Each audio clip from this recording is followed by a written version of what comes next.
आज आहे 27 फेब्रुवारी 2026ची मुरली.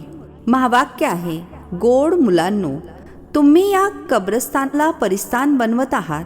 त्यामुळे या जुन्या दुनियेपासून, कब्रस्तानपासून तुम्हाला पूर्णपणे वैराग्य आले पाहिजे.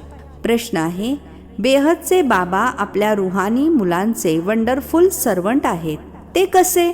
उत्तर आहे, बाबा म्हणतात, मुलांनो, मी तुमचा धोबी आहे. तुम्हा मुलांचीच काय तर साऱ्या दुनियेची छीछी घाणेरडी वस्त्रे अर्थात पतित आत्म्यांना सेकंदात स्वच्छ करतो. आत्मारूपी वस्त्र स्वच्छ बनल्याने शरीर देखील शुद्ध मिळते. असे वंडरफुल सर्वंट आहेत, जे मनमनाभवच्या छू मंत्राद्वारे सर्वांना सेकंदामध्ये स्वच्छ करतात. ओम शांती. ओम शांतीचा अर्थ मुलांना बाबांनी समजावून सांगितला आहे. अहम आत्म्याचा स्वधर्म आहे शांत. शांतीधाममध्ये जाण्यासाठी काही पुरुषार्थ करावा लागत नाही. आत्मा स्वतः शांत स्वरूप शांतीधाममध्ये राहणारी आहे. हो, थोड्या वेळासाठी शांत राहू शकते. आत्मा म्हणते, मी कर्मेंद्रियांच्या ओझ्याने थकले आहे. मी माझ्या स्वधर्मामध्ये स्थित होते, शरीरापासून वेगळी होते, परंतु कर्म तर करायचेच आहे. शांतीमध्ये किती वेळ बसून राहाल? आत्मा म्हणते, आम्ही शांती देशाचे रहिवासी आहोत. फक्त इथे शरीरामध्ये आल्यावर मी टॉकी बनलो आहे, अर्थात वाणीमध्ये आलो आहे. अहम आत्मा अविनाशी आहे. माझे शरीर विनाशी आहे. आत्मा पावन आणि पतित बनते. सतयुगामध्ये 5ही तत्वे देखील सतोप्रधान असतात. इथे 5 तत्वे देखील तमोप्रधान आहेत. सोन्यामध्ये भेसळ पडल्याने सोने पतित बनते. मग त्याला स्वच्छ करण्यासाठी आगीमध्ये टाकले जाते. याचे नावच आहे योग अग्नी. दुनियेमध्ये तर अनेक प्रकारचे हठयोग इत्यादी शिकवतात. त्यांना योग अग्नी म्हटले जात नाही. योग अग्नी तो आहे ज्याद्वारे पापे भस्म होतात. आत्म्याला पतितापासून पावन बनविणारे परमात्मा आहेत. बोलावतात, हे पतित पावन या. ड्रामा प्लॅननुसार सर्वांना पतित तमोप्रधान बनायचेच आहे. हे झाड आहे, याचे बीजरूप वर आहे. बाबांना जेव्हा बोलावतात तेव्हा बुद्धी वरच्या दिशेने जाते. ज्यांच्याकडून तुम्ही वारसा घेत आहात, जे आता खाली आलेले आहेत, ते म्हणतात, मला यावेच लागते. मनुष्यसृष्टीचे जे झाड आहे अनेक प्रकारच्या धर्मांचे, ते आता तमोप्रधान पतित झाले आहे. जडजडीभूत अवस्था प्राप्त झाली आहे. बाबा बसून मुलांना समजावून सांगतात, सतयुगामध्ये देवता असतात, कलियुगामध्ये आहेत असुर. बाकी असुर आणि देवतांचे काही युद्ध झालेले नाहीये. तुम्ही या आसुरी 5 विकारांवर योगबलाद्वारे विजय प्राप्त करता. बाकी हिंसक युद्धाची काही गोष्ट नाही आहे. तुम्ही कोणत्याही प्रकारे हिंसा करत नाही. कधी कोणाला हातही लावणार नाही. तुम्ही डबल अहिंसक आहात. काम कटारी चालवणे हे तर सर्वात मोठे पाप आहे. बाबा म्हणतात, ही काम कटारी आदी मध्य अंत दुःख देते. विकारामध्ये जाता कामा नये. देवतांच्या पुढे महिमा गातात ना, आपण सर्वगुण संपन्न. आत्मा म्हणते, आम्ही पतित बनलो आहोत, म्हणूनच तर बोलावतात, हे पतित पावन या. जेव्हा पावन असतात तेव्हा मात्र कोणालाच बोलावत नाहीत. त्याला स्वर्ग म्हटले जाते. इथे तर साधू संत इत्यादी किती धून लावतात. हे पतित पावन सीताराम. बाबा म्हणतात, यावेळी संपूर्ण दुनिया पतित आहे. यामध्ये कोणाचाही दोष नाही. हा ड्रामा पूर्वनियोजित आहे. जोपर्यंत मी येत नाही तोपर्यंत यांना आपला पाठ बजावायचा आहे. ज्ञान आणि भक्ती, त्यानंतर आहे वैराग्य. जुन्या दुनियेपासून वैराग्य हे आहे बेहदचे वैराग्य. त्यांचे आहे हदचे वैराग्य. तुम्ही जाणता की ही जुनी दुनिया आता नष्ट होणार आहे. नवीन घर बांधतात तेव्हा जुन्या घराविषयी वैराग्य येते ना. बेहदचे बाबा म्हणतात, आता तुम्हाला स्वर्गरूपी घर बनवून देतो. आता तर आहे नरक. स्वर्ग आहे नवीन दुनिया, नरक आहे जुनी दुनिया. आता जुन्या दुनियेमध्ये राहून आपण नवीन दुनिया बनवत आहोत. जुन्या कब्रस्तानावर आपण परिस्तान बनवणार आहोत. हाच यमुनेचा तीर असेल, या तीरावर महाल बनतील, हीच दिल्ली यमुना नदी इत्यादी असेल. बाकी हे जे दाखवतात की पांडवांचे किल्ले होते, या सर्व दंतकथा आहेत. ड्रामा प्लॅन अनुसार जरूर पुन्हा हे बनतील. जसे तुम्ही यज्ञ, तप, दान इत्यादी करत आला आहात, तसे तरीही पुन्हा करावे लागेल. आधी तुम्ही शिवाची भक्ती करता, फर्स्ट क्लास मंदिर बांधता, त्याला व्यभिचारी भक्ती म्हटले जाते. आता तुम्ही ज्ञानमार्गामध्ये आहात, हे आहे अव्यभिचारी ज्ञान. एका शिवबाबांकडूनच तुम्ही ऐकता. ज्यांची सर्वप्रथम तुम्ही भक्ती सुरू केली, त्यावेळी इतर कोणताही धर्म नव्हता, तुम्हीच होता. तुम्ही खूप सुखी असता. देवता धर्म अतिशय सुख देणारा आहे. नाव घेतल्यानेच तोंड गोड होते. तर तुम्ही एका बाबांकडूनच ज्ञान ऐकता. बाबा म्हणतात, इतर कोणाकडूनही ऐकू नका. हे आहे तुमचे अव्यभिचारी ज्ञान. तुम्ही बेहदच्या बाबांचे बनला आहात. बाबांकडूनच वारसा मिळेल. नंबरवार पुरुषार्थानुसार. बाबा देखील थोड्या काळासाठी साकारमध्ये आलेले आहेत. म्हणतात, मलाच तुम्हा मुलांना ज्ञान द्यायचे आहे. माझे काही कायमचे शरीर नाही आहे.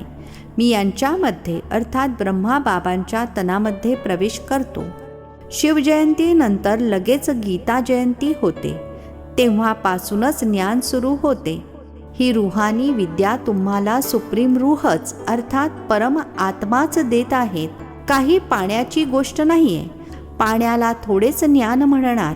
पतितापासून पावन ज्ञानाद्वारे बनतील.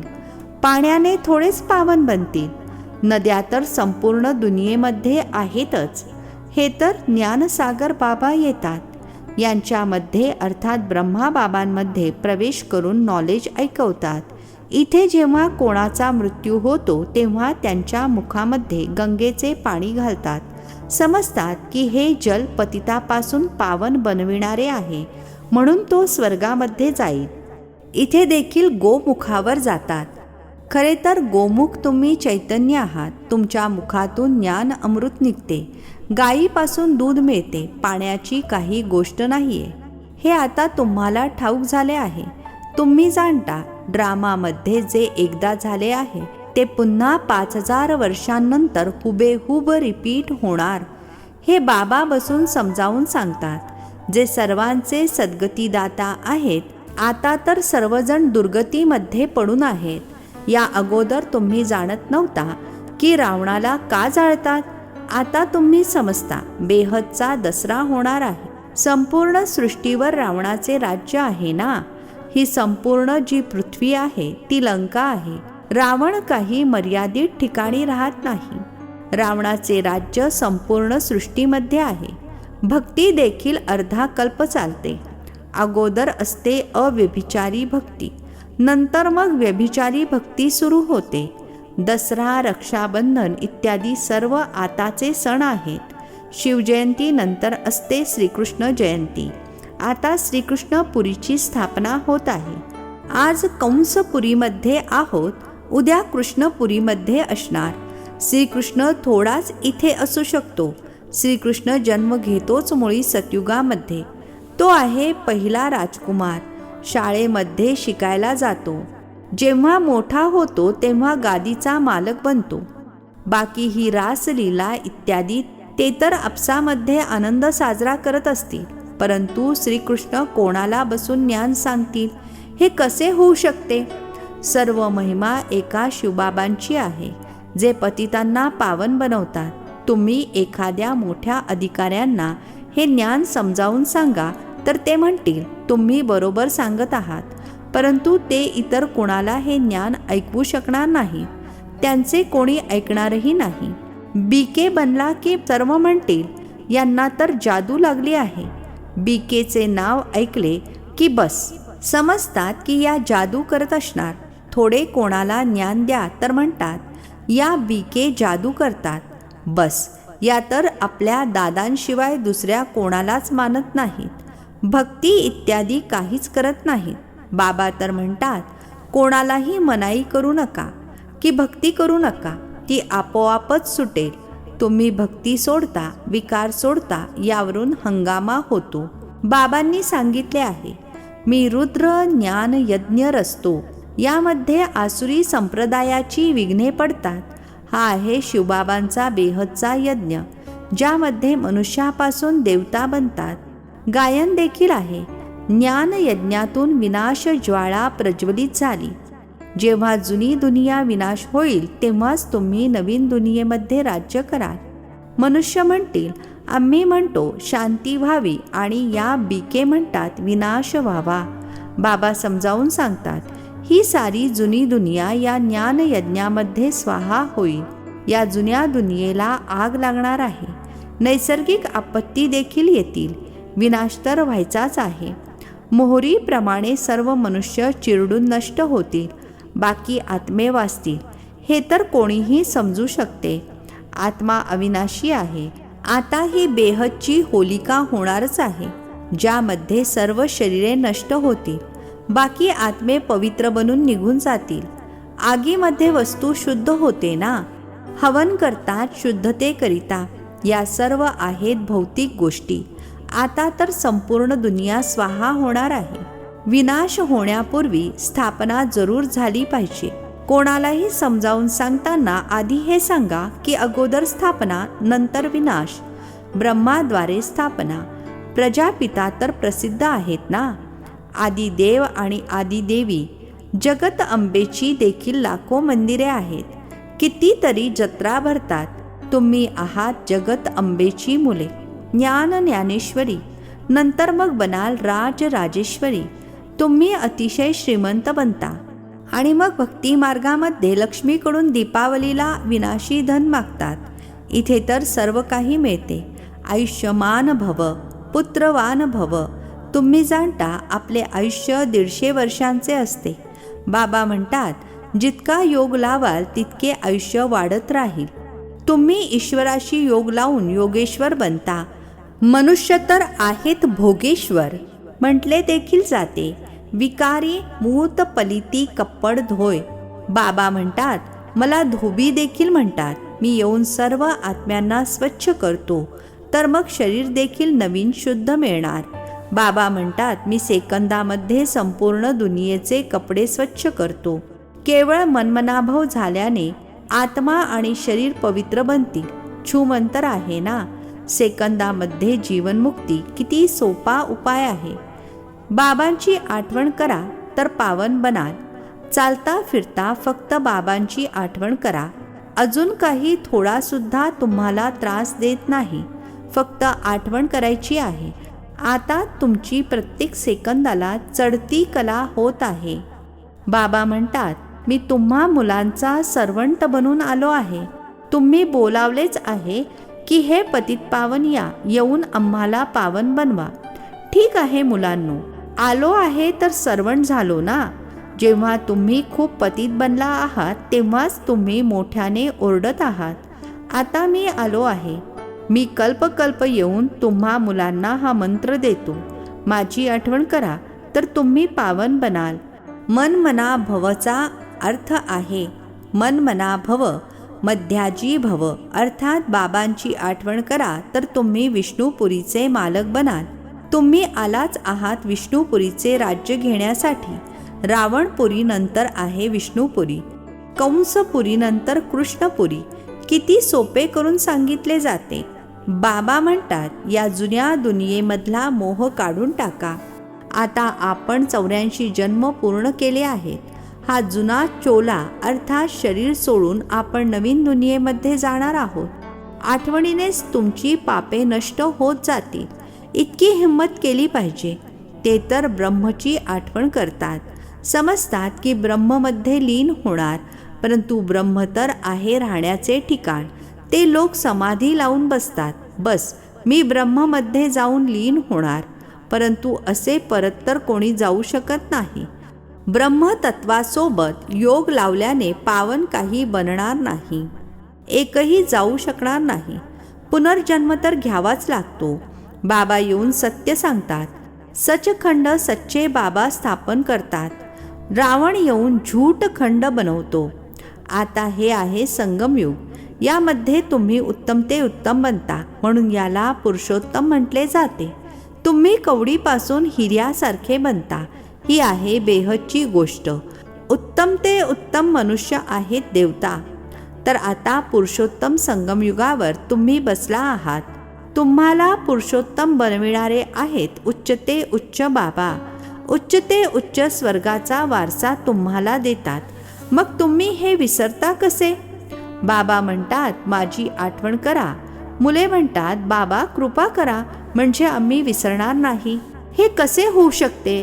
बाबांच्या डायरेक्शनवर चालायचे आहे ना.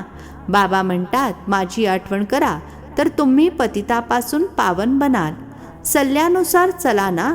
अजून कसले आशीर्वाद देणार? अच्छा, गोड गोड. खूप खूप वर्षांनंतर भेटलेल्या मुलांप्रती मात पिता बापदादांची प्रेमपूर्वक आठवण आणि सुप्रभात. आत्मिक पित्याचा आत्मिक मुलांना नमस्ते. आम्हा आत्मिक मुलांचा आत्मिक पित्याला नमस्ते. धारणेसाठी मुख्य सारांश आहे.